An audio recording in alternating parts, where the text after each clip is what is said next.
Alright, this is chapter 1.3, problem 2. It tells us to graph the original function, apply the transformations, and graph the new function. Alright, well, to graph the original function, literally just stick it in a graphing calculator if you want, but to get the points, we've got x, y. You stick it in your graphing calculator. We find the points negative 4, 9, negative 2, 2 plus 7, get 0, 5, 2, 7, and 4, 9. That's our original. Okay? If we want to horizontally stretch by 3 and shift down 7, well, horizontal is an inside thing. Remember, everything inside is x and backwards. And shift down 7 is an outside thing. Okay? So to horizontally stretch by 3, what we're really going to do is we're going to divide the inside of the parentheses by 3. Okay? So we're going to have f of x equals 1/3 x. Honestly, if you want to write x over 3, that's fine. Same idea, but 1/3 x, they both divide by 3. And then we're going to put a plus 7 on the outside. So 5 plus 7 is 11, 12. Yeah, 12, last I checked. Alright, that's the new function. To get my points, what did I do? Well, I divided my x values by 3, which in this case we're going to multiply those x values by 3, because everything inside is x and backwards. So negative 4 times 3. What's horizontally stretched by 3? Yeah, negative 4 times 3 is negative 12. Negative 2 times 3 is negative 6. 0 times 3, well, that's still 0. 2 times 3 is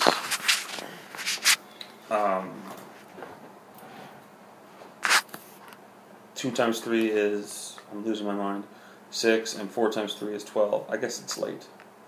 I also noted another thing. It said shift down, didn't it? Which that means I need to subtract. That needs to be a minus 7, which 5 minus 7, last I checked, is negative 2. So to subtract 7, 9 minus 7, well, that's 2. 7 minus 7 is 0. 5 minus 7, well, that's negative 2. 7 minus 7 is 0. And 9 minus 7 is positive 2. So there are the points for my two graphs. The original function is at negative 4, 9. It's right there. Negative 2, 7. Negative 7. I got those in the wrong spot. I go there, there, and there. And if you pull out the other 2 points, you'll realize they go right there. They're not holes, they're points. So there's the original. Right. The other one, well, negative 12, 2 doesn't fit on the graph. But probably, if that's negative 11, that's probably negative 12 right there, give or take. Right. Negative 6, 0. 1, 2, 3, 4, 5, 6. Negative 6, 0. 0, negative 2. Positive 6, 0. 1, 2, 3, 4, 5, 6, 0. And 12, again, probably about there-ish. It's off the graph, but it's close enough to where I can approximate it. And there's your new graph. We shifted it down by 7, and we stretched it horizontally by a factor of 3. Move to the next one.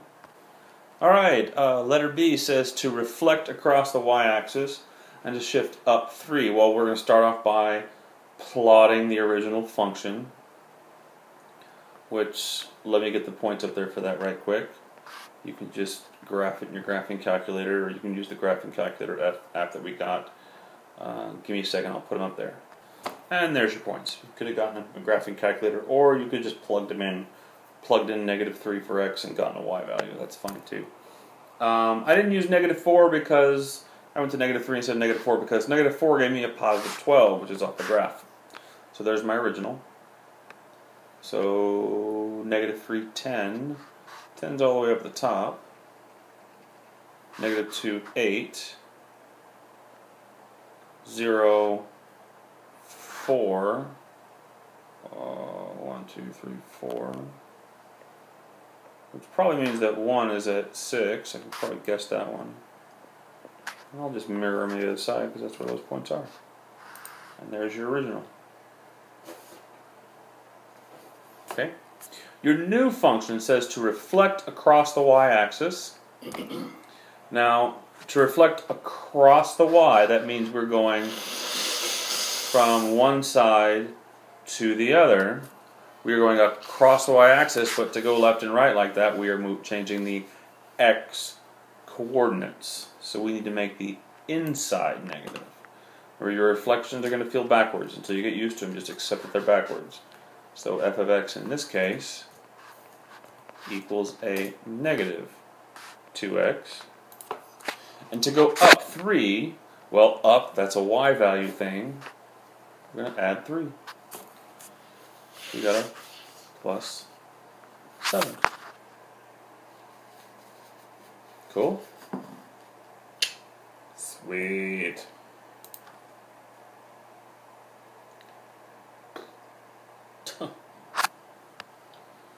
So, to change the values, why did I put negatives on these over here? Like I said, I'm tired. Shouldn't we do this late at night? 2, 3. You caught that earlier. Good for you. So, xy. My wife's over here laughing at me because I'm being a doofus. But inside, we made the inside negative. So we're just going to flip the signs of all these. Well, that's 3, 2, 0, 2, 3. -2, -3. Right. And we added 3 to all the y values. Well, so this one becomes a 13. This one becomes an 11. 4, 5, 6, 7, 8, 9, 10, 11, 13. Right? So this one's way up here. So reflected across the y-axis. Well, the interesting thing about this one, reflecting across the y-axis, doesn't really do anything. Alright, it's probably better served to be reflected across the x-axis, but we'll go with it. Shift 3 up, so that's 1, 2, 3. 13's up there. 11, lo and behold, 11 is actually right there. Alright, 0, 7, 4, 5, 6, 7. This means that one's probably right there. So while yes, we did reflect across the y-axis, visually it didn't do anything. Because it just mirrored itself. But that's what it is. Alright? Try the practice ones.